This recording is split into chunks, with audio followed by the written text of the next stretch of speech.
Hey everyone, and welcome back to The Explainer.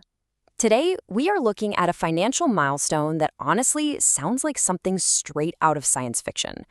We're talking about the moment a single individual's net worth actually rivaled the economic output of entire nations. We are going to unpack exactly how Elon Musk crossed the $1 trillion threshold, relying purely on the facts and data to see how this historic moment actually happened. $1 trillion. Or if you want some global perspective, roughly 160 trillion yen. Look, we're totally used to hearing about millions, right? And over the last couple of decades, billions have kind of become the standard metric for extreme wealth. But a trillion? That is an entirely different stratosphere. It's a number so massive that the human brain legitimately struggles to even comprehend it. It's a figure that fundamentally alters our whole understanding of individual economic power. Okay, let's dive into this. First, we'll look at the first trillionaire, then the SpaceX IPO catalyst. After that, the anatomy of a trillion, and finally, wealth, backlash, and reality.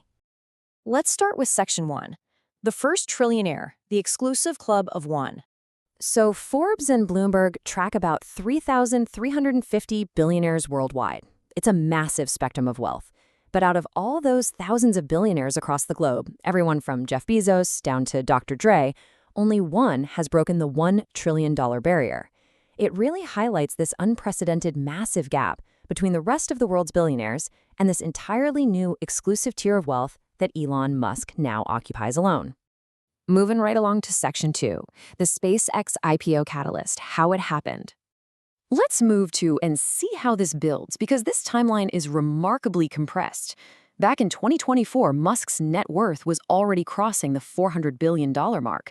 But look at what happens in less than 2 years. The absolute rocket engine behind this acceleration was SpaceX. In early 2026, as a private company, SpaceX was valued at around $1.25 trillion. Then came the IPO. The day before trading began, the IPO valuation bumped the company's worth to roughly $1.8 trillion. And then on June 11th, scratch that, it was June 12th, 2026, when trading opened on the NASDAQ, the market capitalization skyrocketed to $2.2 trillion at market open. It was this specific surge that officially minted him as the world's first trillionaire. And $150 was the magic number on that historic morning. That was the opening share price on the NASDAQ for SpaceX.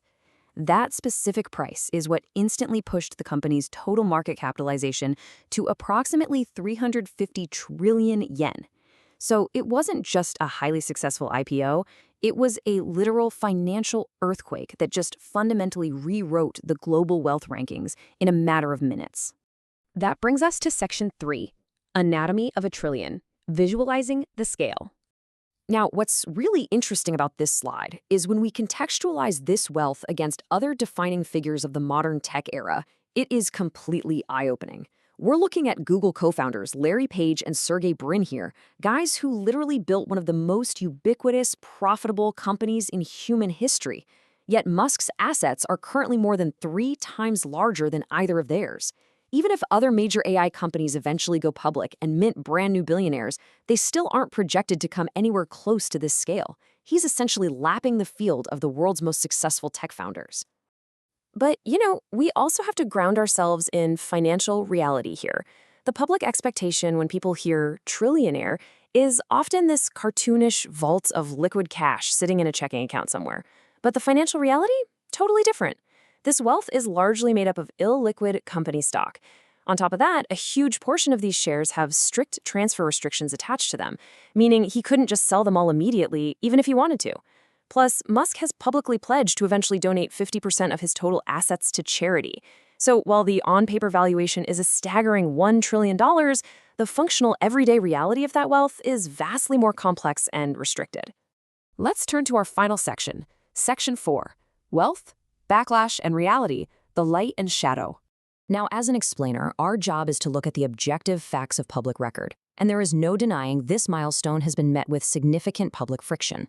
Critics frequently point to his involvement in efforts to dismantle parts of the U.S. federal government.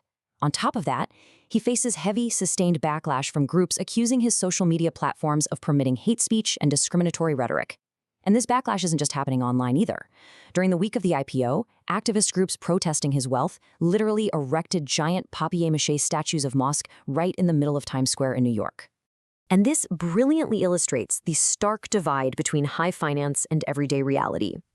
On paper, a stratospheric milestone was reached. The world's first trillionaire was minted. But on the ground, the reality is quite different. Retail investors who bought in at the IPO didn't instantly get rich themselves. And the locals living right next door to the highly energy-intensive data centers for Musk's xAI company, they aren't seeing direct or immediate benefits from this massive accumulation of wealth.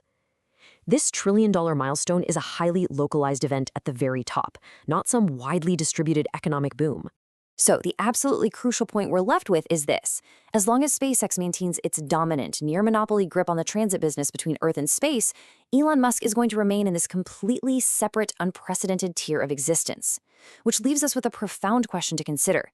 As the logistics of space travel become increasingly controlled by a single individual whose wealth surpasses entire nations, what does that actually mean for the future trajectory of humanity? It's a question we've legitimately never had to ask before, but one we will absolutely have to answer. Thank you so much for joining me for this explainer. Keep questioning, keep learning, and I'll catch you next time.